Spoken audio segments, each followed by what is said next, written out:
Mean Joe. Did he say, hey, thanks, kid? Did he say that part? I ain't got that jersey no more. What's the difference between Snoop Dogg, the dad, and Snoop Dogg, the grandpa? The dad is hard. The dad is, you shouldn't have did this. Why you didn't? I told you. See? The grandfather is, you can't do any wrong. What do you want? Here you go. This is yours. You didn't do anything wrong. What are you talking about? So that's the big difference. Big difference. One of your sons played football. Yeah. He's not playing football anymore, correct? All right. So look, as a parent, when they look up to you, are they looking up to you, or do they even look up to you and say, okay, my dad is the Snoop Dogg, or is it that's just my dad, or is it not a big deal to them? Do they realize who you are? Out of my 3 kids, I think probably my oldest son, he's so nonchalant, he don't care. He come in a restaurant with no shoes and socks on.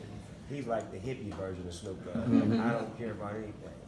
My daughter, Dad, I need tickets to the Drake concert, to the Rihanna concert. Like, she's that kind of daughter. Like, that's my dad. I need to get that up out of him. Right. Hook me up. But my son, my young son, he understands the dynamic. He's a little Snoop, so he understands me. So he's the one that's probably closest to me that probably gets the realm of being a businessman, being a model, being an athlete, being, respectable, educating, being able to talk, be around people. So he's probably the best one of them. You know what I wonder? I follow you on IG, and I know you've been very active politically. You've made some really strong statements politically wise. A lot of people in your position are finding themselves, maybe not even on purpose, some people push them in there, but having to become a voice. How does that sit with you, being someone who people look at to critique things and really look at to see which way you're leaning on issues? Well, that's what I've always been. So I've always been the truth. So I think that's why it works, because it's been me before social media. So now that social media is involved, it's just a broader audience and a way of actually executing the idea right now. Because sometimes the voiceless, they really want to speak. They really want to say what I'm saying. They really want to feel the way I feel. And I just get to it. It's not like nobody calls me or makes me feel. It's like I feel what the people feel, because I'm still a part of the people. I'm a thread connected to them. So if I speak for them on something political, it's not me. I'm speaking for them. I just so happen to be the vessel that you're hearing it from.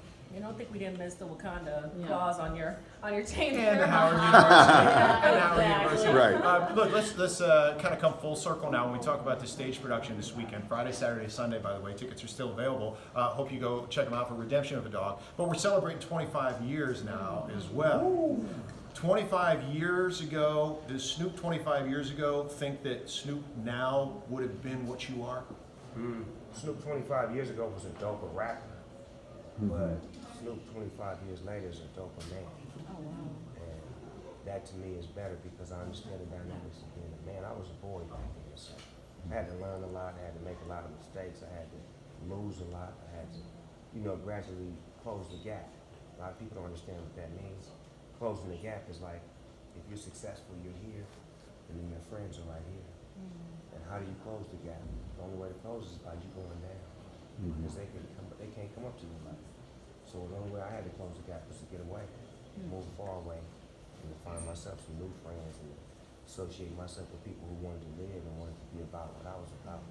Because when you grew up in those environments, it's a lot of hate, a lot of negativity until you make it, and you got to go back and show them how to do it. So the 25 years later, Snoop Dogg learned how to go back to the hood, show them, build a football league, build things in the community, and be a part of it positively as opposed to affecting the hood the wrong way. Wow. You know what? Forget a cookbook. You need to write a book of wisdom, because you have a lot of very powerful and wonderful things to say that people could learn from. Oh, thank you. I was thinking about that. on some real talk, I was really thinking about that, like as far as a book on sustainability. I was going to call the book Longevity, because to have a long career is not just about having a long career. It's all about the intricacies of what went down and the wisdom, the understanding, the test to create the testimony. Well, you have the voice and you have the audience, no doubt about it. All right, on a fun note, when you first came out, we played 3 songs, and you were still dancing to all 3 of them 25 years later. Any one of those stand out to you that stood that test of time with you more than another?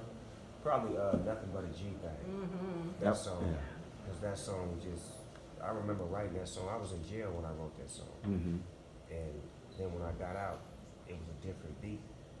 So that song means, it has a lot of sentimental value to me, because it was the last time I went to jail before I became Snoop Dogg. And it was like, when I was writing in jail, all the inmates was like, they was around me like, "Cuz, you too hard to be in here. Like, why are you in here? You need to be." And that song, for it still to stand the test of time, is the confirmation that those inmates had for me. Confirmation that I believed in myself, and the confirmation that Dr. Dre believed in me.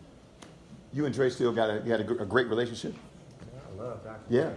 Man, I never have a bad me, that is the savior.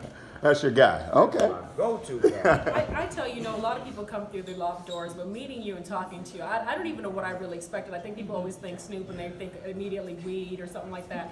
But talking to you, I mean, it's not just you being so real. There's something very comforting about your words, and I know someone watching out there, you're giving them a new idea of what it means to succeed that they need to see. So kudos to you for being that dude that everybody can look at to say, yes, this is what it means to succeed. It doesn't have to look like the three-piece suit. It can look like this and still be as valid and valuable. So thank you for that. And that's what the play is about, realistically. That once you see the redemption of a dog play, it breaks that down on the levels of not having success and having success, but being the same person.